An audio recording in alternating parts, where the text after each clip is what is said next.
Good morning, students. In last lecture, we had discussed on the larder departments. ठीक है, definition of the larder department. The larder is a department set aside for the storage of all the perishable foods and raw and cooked, and it is also used for processing and preparation of all cold items served to the buffet.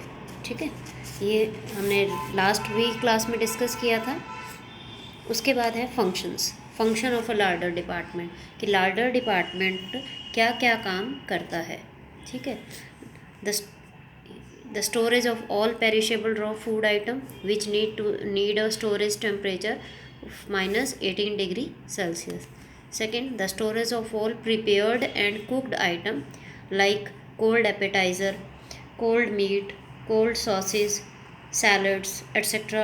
and all cold item found on the menu. जो भी हमारे menu के अंदर items हैं cold हैं जो, ठीक है, उन सबको स्टोर करना और उनके प्रॉपर टेम्परेचर पर उनको स्टोर करना. ठीक है, अब next is subsections of the larder kitchen. Larder kitchen के अंदर कौन कौन से और सेक्शंस होते हैं. ठीक है, जो पूरा डिपार्टमेंट है उसे तो हम लार्ज सेक्शन या गार्ड मांजर या कोल्ड किचन के नाम से बोल देते हैं, लेकिन उस किचन के अंदर भी उसके अलग अलग सेक्शंस होते हैं जहाँ पर अलग अलग शेफ़ होते हैं जिनकी ड्यूटीज़ रिस्पॉन्सिबिलिटी भी डिफरेंट होती हैं. ठीक है, the main responsibility is to cater to the requirement of the hot kitchen for raw material such as fish, fillet, steak etcetera. ये सभी आपके मीट्स के कट्स के नेम हैं. ठीक है, and to supply the finished product as required by the room service, buffet, banquet, etc. for all cold dishes. The section of the larder can be divided depending on the volume of work. First is butchery, second is fish mongery, third is others जिसे आप cold sauces भी बोल सकते हैं, salads, cold buffet and masala in the Indian contents. ठीक है, there are the area which process raw material like meat, fish etcetera in butchery and the fish mongery.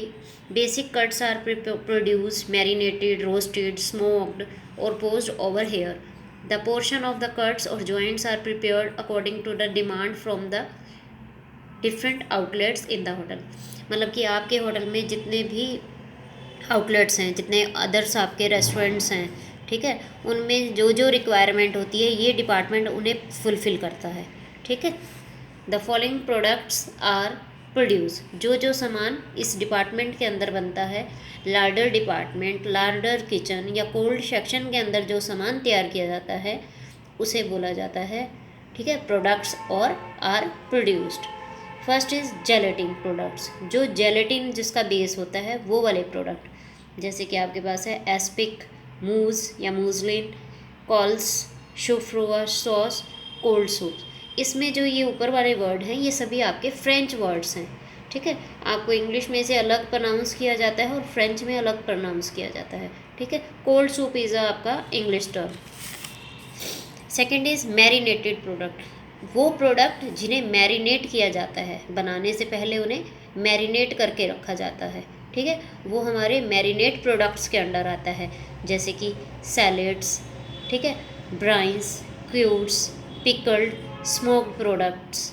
ठीक है, third is forcemeat for gelatine, pates, sausages, terrines, quails, timbales, rolls etcetera. ये word भी आपके सभी French words हैं. ठीक है, उसके बाद है पीस मोंटे. मतलब piece mont, it is a French term. It means centre pieces या ऑन नॉन एडिबल डिस्प्ले. वो डिस्प्ले जिन्हें हम खा नहीं सकते, नॉन एडिबल. ठीक है, जैसे कि आइस कार्विंग की होती है, एक आपका एक सेंटर पॉइंट बनाया जाता है, एक अट्रैक्शन पॉइंट बनाया जाता है. ठीक है, जहाँ पर कस्टमर खिंचे हुए आए. ठीक है, होटल में एक ऐसा बफ़े के अंदर ऐसा एक टेबल सेट कर दिया जाता है जहाँ पर आइस कार्विंग, फ्रूट कार्विंग, ठीक है, इस तरीके से दिखाया जाता है कि हमारा एकदम अट्रैक्शन, उसके अट्रैक्ट होते हैं उसकी तरफ. कि भाई इस टेबल पर क्या ऐसा है, देखें वहाँ ये बना हुआ है, ठीक है। अट्रैक्ट होकर हम उस जगह पर जाते हैं और फिर वहाँ से कुछ भी खाने वाली जो आइटम्स हैं हम वो उठाते हैं, ठीक है। Ice carving, tallow sculpture, salt dough sculpture, fruit and vegetable display, pastillage, jelly logos, thermocol display, ठीक। ये आपका सारा नॉन एडिबल का ही पार्ट है, इसके मैं आपके साथ शेयर भी कर चुकी हूँ नोट्स, ठीक है। फिफ्थ इज कोल्ड अदर्स, ठीक है, sandwiches, specially item such as caviar, oyster, snails, foie gras and cheese etcetera. Larder department में इक्विपमेंट कौन कौन से यूज़ होते हैं? लार्ज और हैवी ड्यूटी इक्विपमेंट्स, ठीक है। बुफेलो चॉपर, माइंसिंग मशीन, ठीक है, bone saw machine, gravity slicer, meat vegetable processor, dough mixture, vacuum packing machine, sandwich counter, hanging rail system, sausage stuffer, smoking machine, grinding machine, refrigerator, walk in, steel work tables, weighing scale, salamander, butcher's block, fish kettle, ठीक है। ये जो सभी आपको equipment इसमें बताए गए हैं, ये सारे हमारे हैवी ड्यूटी इक्विपमेंट्स हैं जो हमारे लार्डर डिपार्टमेंट में यूज़ होते हैं। कुछ इक्विपमेंट से तो आप जानते ही हो, जैसे कि रेफ्रिजरेटर की बात हुई इसमें, ठीक है, टेबल्स की बात हुई, वर्क स्टील मतलब कि स्टील का टेबल बना हुआ है, ठीक है, जहाँ पर हम काम करते हैं, कटिंग चॉपिंग करते हैं, डिशेस को प्रिपेयर करते हैं, ठीक है। उसके अलावा आपका है बुफेलो चॉपर कि मतलब आप कि वहाँ पर बुफेलो के पीस कटिंग होती है, ठीक है, पोर्क की कटिंग होती है, ठीक है, फ़िश कटिंग है, चिकन कटिंग है, कोई भी कटिंग है तो उसे चॉपर के थ्रू चॉपर की हेल्प से हम उसको कट्स करते हैं, ठीक है। बड़ी बड़ी प्रॉपर्टीज़ में चॉपर्स की हेल्प ली जाती है, ठीक है। माइंसिंग मशीन कि आपने कीमा बनाना है, ठीक है ना, माइंसिंग का मतलब कीमा बनाना है आपने, तो आपने उसके अंदर सारे पीसेस डाल दिए कट करके और उसके बाद वो मशीन में ऑटोमेटिकली उसको माइंस कर देगी, ठीक है। बोन सॉ मशीन कि आपने उसमें से बोन्स अलग निकालनी है, ठीक है, वो मशीन ऊपर का जो फैट है वो रिमूव कर देगी और बोन्स अलग कर देगी, ठीक है। मीट स्लाइसर, ठीक, मीट के पीसीस करने, ये भी मशीन्स आती हैं कि आपने उसमें मीट के पीसेस डाल दिए और उसके आगे का जो ब्लेड है वो चेंज कर दिया, वो स्लाइस वाला लगा दिया तो उससे स्लाइस कटेंगे, ठीक है। उसके बाद है वेजिटेबल प्रोसेसर, डो मिक्सचर, आटा मिक्स करने का आपका, आपने बेकरीज में भी देखा होगा ये डो मिक्सचर होता है। वैक्यूम पैकिंग मशीन जिसके थ्रू आप उसे कोई भी उसके अंदर इंग्रेडिएंट बॉक्सेस के अंदर पैकिंग मशीन के थ्रू पैक कर देते हैं, ठीक है। सैंडविचेस काउंटर, तो ये जो वेजिटेरियन एंड नॉन वेजिटेरियन जो होते हैं टेबल्स, वो उनमें डिफरेंस होता है, ठीक है। ऐसा नहीं है कि आप उसी टेबल पर वेजिटेबल्स की कटिंग कर रहे हैं, उसी टेबल पर ही आप नॉन वेज काट रहे हैं, नहीं, ठीक है, ऐसा नहीं होता। अगर सैंडविच काउंटर है तो इट मीन्स वहाँ पर ओनली सैंडविच की ही कटिंग होगी, ठीक है, none other than veg meet.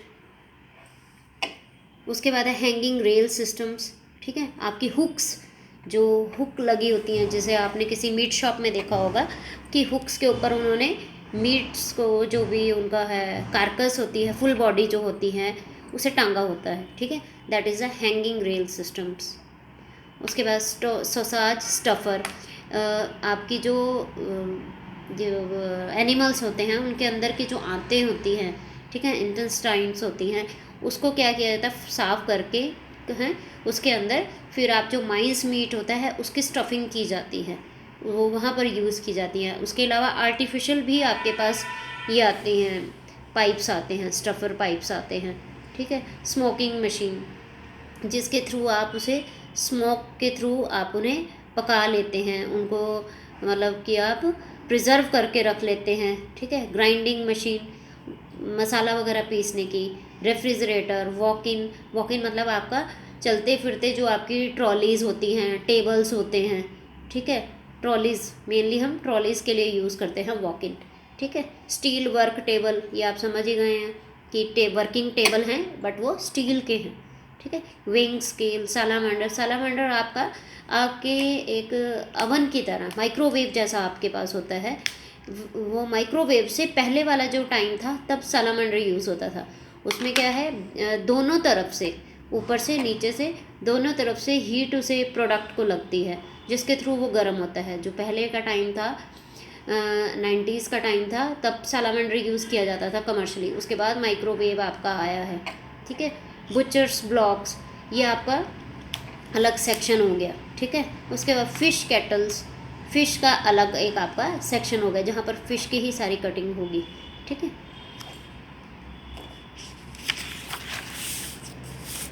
Tools and small equipment, अभी हमने लार्जर की बात की थी। उसके बाद ऊपर आपका लार्जर में है स्टीम केटल, ठीक है, जिसमें हम स्टीम बनाते हैं।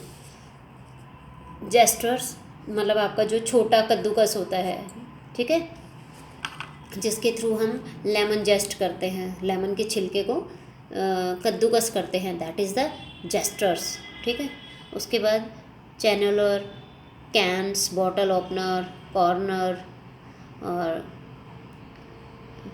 Peter's, egg slicer, mandoline slicer, bachelor, butcher's chopper, boning knife, fillet knife, oyster knife. मतलब इस जो स्मॉल इक्विपमेंट्स हैं, इसमें टाइप्स ऑफ मोल्ड, जैसे पाई मोल्ड आ गया, ठीक है, सीव्स आ गया, छलनियाँ होगी, ठीक है, मीट थर्मामीटर, स्टीक हैम्बर, पेरिजन स्कूप, स्कूपर्स आ गए, निडल्स आ गए।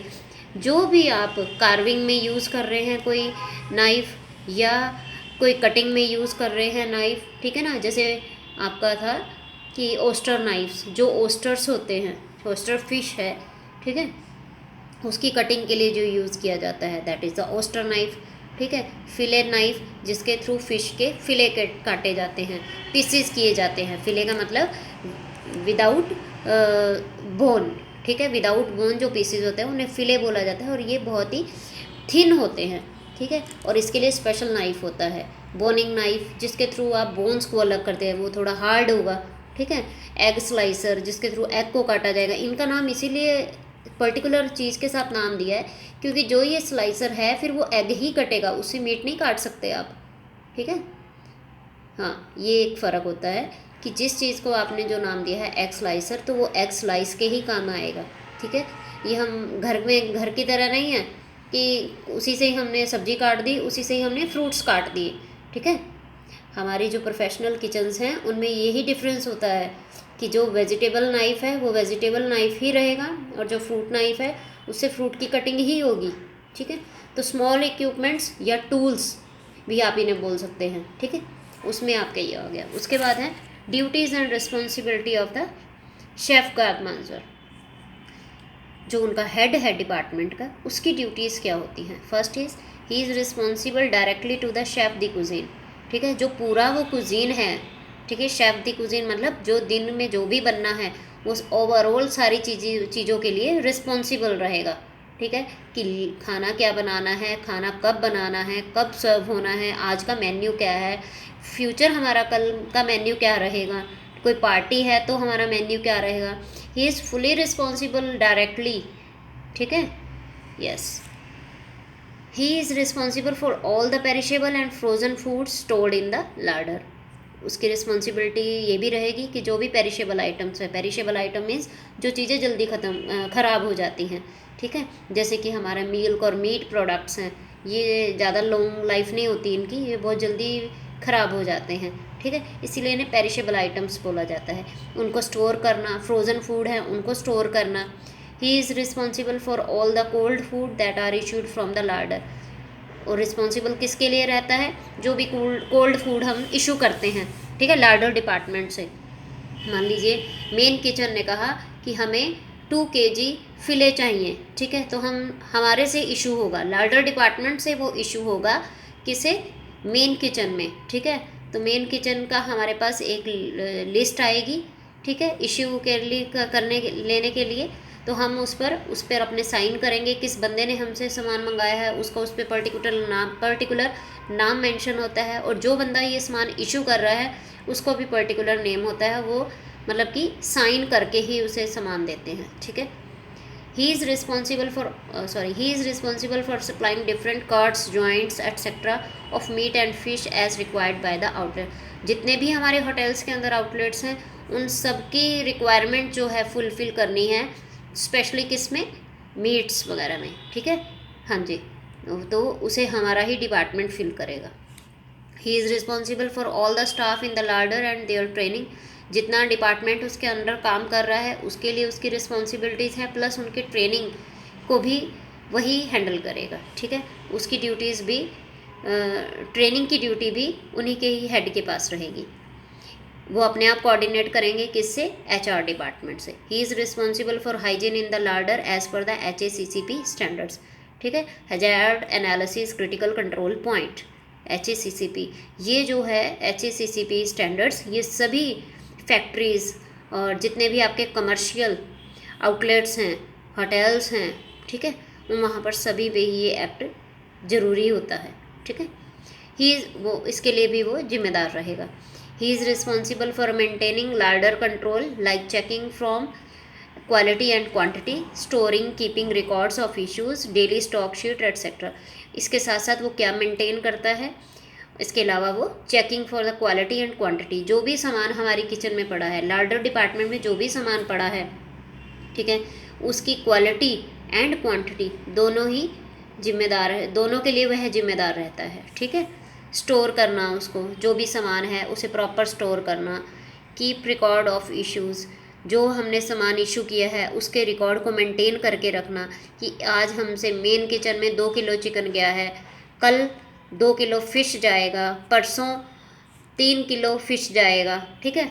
जो भी ये रिक्वायरमेंट है ये सारा रिकॉर्ड बाय रिकॉर्ड चेक वो मेंटेन करता है, क्योंकि फिर इसके बाद ये चेक भी होता है, ठीक है।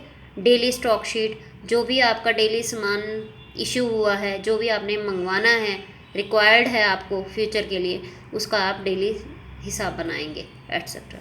He is responsible for controlling the pilferage, कि वहाँ पर कोई भी गड़बड़ ना हो पाए, कोई भी सामान चोरी ना हो पाए, कोई भी सामान ख़राब ना हो जाए, ठीक है। इन सब चीज़ों के लिए भी वह रिस्पॉन्सिबल रहते हैं।